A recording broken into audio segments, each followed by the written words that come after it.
So someone shared a post and it was talking about people with big hearts, and it was something to the effect of like, people with big hearts, we're not saving nobody this year, like fuck them. And here's the thing, when you are a big-hearted person, you're normally a really energetically sensitive person as well. And what happens, the reason some of y'all are like upset about saving people, first off, it's not your job to save people. I'm so sorry to disappoint you. We show up for people, we help people where we can, but we don't save them. People save themselves or not. And one of the things that happens a lot with people who are energetically sensitive, especially in early years, both in terms of like age, but also early years of knowing and understanding that that's how you are, because a lot of times you won't know how to manage the energy around you. You won't know how to modulate that, and no one ever taught you how to sit in discomfort, which is what happens when we're watching people struggle, right? And especially if we're energetically sensitive, because we can oftentimes pick up on the emotions and we feel it like it's us. And the only way that we know how to stop that or mute it or dampen it is to stop the other person from feeling it, right? So we try to create a scenario where they're not in a situation to feel these things anymore. But I need you to hear me. That is your discomfort leading. That's what it is, because you're doing it. And yes, your heart may be in the right place. Like, your desire to help is not that's not in question, right? But what's also happening is you've learned that you can make the swirl of emotions within you, the pain that you're feeling and picking up on, stop if they stop. So then you step in and change whatever you can change to make that experience stop for them, right? But it's a very different experience once you learn to actually maintain your own energy, right? And learn to sit with that discomfort. First off, it's not as uncomfortable because you can sit and not experience it like you're the one going through it, which you're not. You're a witness to it. And that's fine. But sometimes what people need is just a witness, right? They don't necessarily need the person to step in. And so especially if you're that person with a big heart who's energetically sensitive, and like you step in and you find that like you don't understand why life goes sideways so often because you're just trying to be a good person and you're trying to help everybody and you're stepping in, on others' behalf to help them.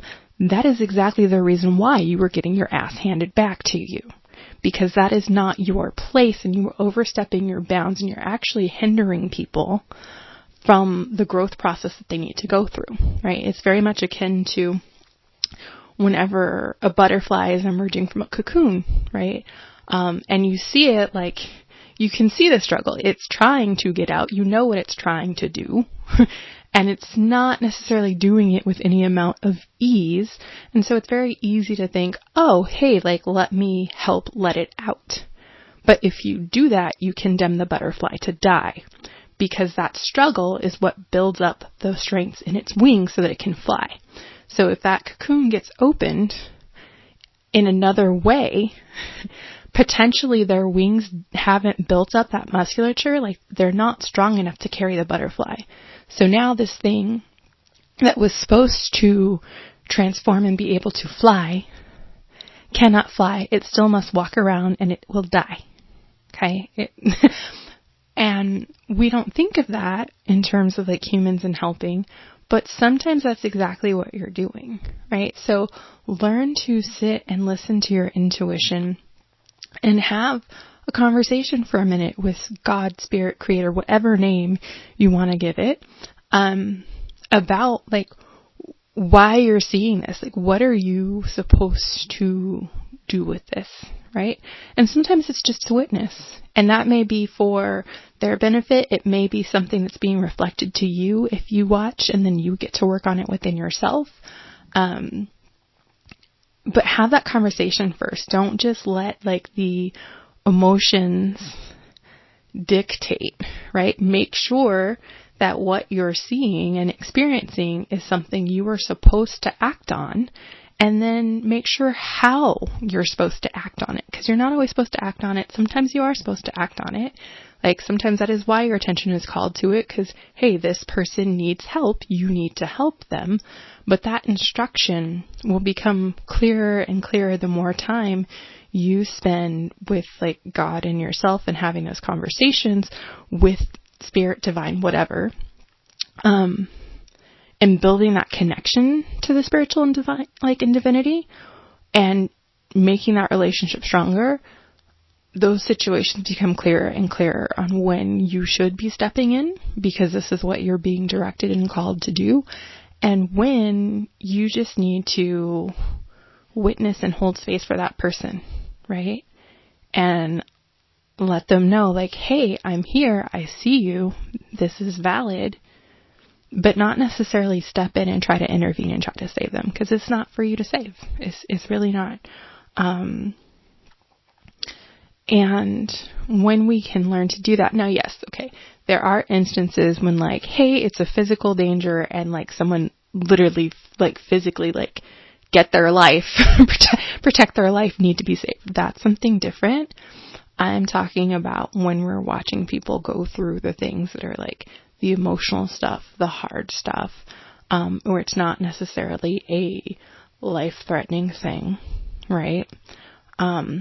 But start to have those dialogues and those questions, and give yourself that moment of pause of, okay, like I know this is being brought to my attention for something.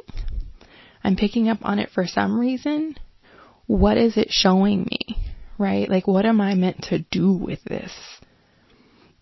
Because it'll really be life-changing, I promise.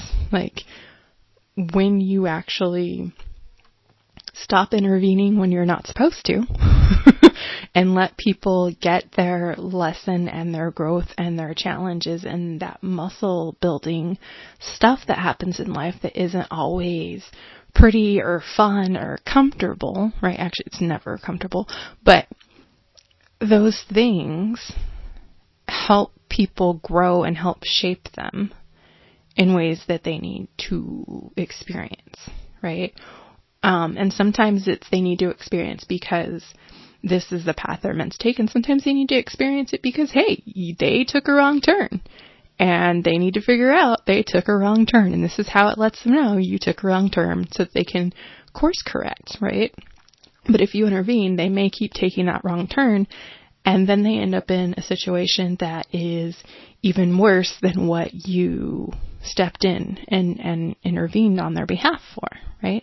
And you end up in a worse situation too, because that shit wasn't for you. Like, that was not what you were meant to do, and you weren't listening either. So I just wanted to share that, because it's not about the saving of people, especially if it's not an actual life or death situation. It's not about saving people. Okay, people save themselves. Like, it's going to be handled the way it needs to handle. Everything's working out as it should. Everything's happening for a reason. Now, you may not be fully clued in as to what that full reason is, and that's fine. But just because you're not clued into what that full picture is and what that reason is, does not mean that it's not happening for a reason.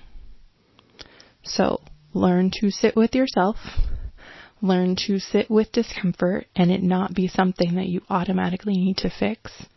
Learn to manage your own energy and the energy around you so that you're not just taking in everything from everyone and taking ownership of shit that is not yours.